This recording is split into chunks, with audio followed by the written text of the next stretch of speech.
2024 हेले देखा मिलूँ भोजीर आसर आपण सीधा सब दृश्य देखुए कौटी नंदिनिया हाउ हिंदोल जदि विभिन्न स्थान कहवा नंदिनिया हाउ तो एकताली डैम हो सबुटी जमुची भोजीर आसर आज आम अच्छु सीधा सड़क अच्छु एकताली डैम पाखे तो केमिति कौन भोजी करमिति सुविधा अच्छी कि असुविधा अच्छी आपण मान सहित सीधा सड़क देखा कथा हवा किसी पर्यटक आसछन्ति तो सीधा सड़क कथा हवा दृश्य देखा सर कौन कहे ये जो एकताली डैम भोजी करमिति लगुच मु हिंदोलवासी सुमन प्रथम तो माँ रत्नेश्वर की मोर कोटि कोटि प्रणाम आम हिंदोल रे किसी सुविधा नहीं तथापि आम हिंदोलवासी आम एंजॉय कर देखा मिलूँ एकताली डैम पाखे माँ रत्नेश्वर डैम पाखे भोजी कर तो केमी लगुच कौन सुविधा अच्छी किसी असुविधा अच्छी कि कहतु सुविधा तो एक किसी नहीं आउ नेता मानकर किसी एटे प्रभाव नहीं सबू समस्त स्वार्थरे अच्छा हिंदोल को पूरा हीन कर दे कौन असुविधा जब आम कह कि असुविधा थी तो एभलिया कथा कहते कौन असुविधा अच्छे असुविधा है कि जे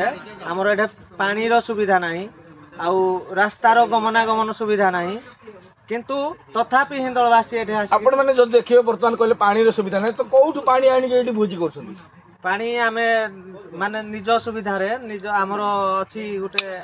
ये आरो फैक्ट्री नहले बंध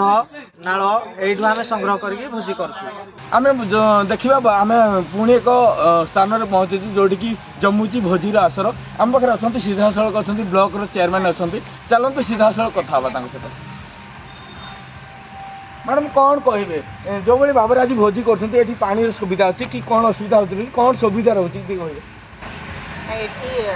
जो बनभोजी आसर जमुची बहुत आसी लोक हालागुला भी शुभुची कि दुखर कथा ये पानी सुविधा कराए मुझे निश्चित भाव में जेहेतु मुझे आउ देखिले ये पानी असुविधा अच्छी तो निश्चित भाव में सब कलेक्टर साहब सहित कथा है ये पानी गोटे ट्यूबवेल बहुत जल्दी ये खोल व्यवस्था करेंगे कौन कौन आइटम कर लगुच आज भोजी करके कौन कौन आइटम मुझे जानी मत अचानक ये डका है घरे जैसे मत सरप्राइज गोटे देइछन्ती कोन हे मु भी जानि मत पांपड़ छाणी के बस ये सरप्राइज देइ कोइ चार देइछन्ती आपण माने सीधा सड़क कथा शुणुले आमर जी अच्छा ब्लॉक चेयरमैन अच्छा शुणुले तो आमर सीधा सड़क अच्छा बर्तमान आम पाखे एनएससी चेयरमैन अच्छा केशव चंद्र प्रधान सीधा सड़क प्रतिक्रिया ना कौन कहे सर जो ये जगह आम जो इको टूरिज्म व्यवस्था हवा कथा जो भाव में ये पानी सुविधा ना कौन कहे निश्चित भाव में आगामी दिन चेष्टा करूँ ये पानी सुविधा करने यदि आम सरकार मान्यता दिंता टूरिज्म प्लेस में तो निश्चित सब व्यवस्था हो पारता बर्तमान सुधा यार माने ये जगार टूरिज्म सुविधा नहीं तथापि भी 5T माध्यम मंदिर 9 लाख गोटे सांक्शन होता मंदिर ब्यूटिफिकेशन बाद 4 लाख गोटे काम अच्छी से काम हम तो आम आउ निश्चित भाव में निश्चित भाव चेष्टा करी मंदिर उन्नति करने चतुर्पार्श्व उन्नति करने जमीक लोक ये भोजी कर उपभोग करें आम जब कह एकताली डैम कथा कह पुणी एक जगह आम आसी पहुँचे जोटी कि भोजी भातर आसर जमी तो सीधा सड़क आम पाखे किसी पर्यटक अच्छा सीधा सड़क कथा कौन कह एकताली डैम भोजी कर भाव कौन लगुच कि लगुच तो कौन असुविधा अच्छी कौन सुविधा अच्छी बहुत लोग गोटे पानी असुविधा बहुत आम किणिकिना पानी बहुत लोग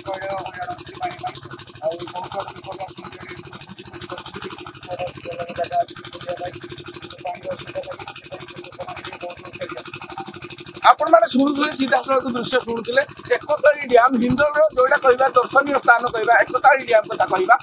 जोटि कि भोजी भाव आसर जमे तो किसी नुआ वर्ष कथा कह कि किसी गोटे कथा कह तो भोजी भाव आसर जमे तो ये प्रशासन दुरावस्था किभली चली आपण मैंने सीधा सड़क प्रतिक्रिया शुणुले तो ये प्रशासन तरफ जब पानी व्यवस्था हुए इको टूरिज्म व्यवस्था करे तो आगामी दिन में युवपीढ़ी अधिक उपकृत कहते हिंदोल गौतम मुदुली रिपोर्टर टुडे।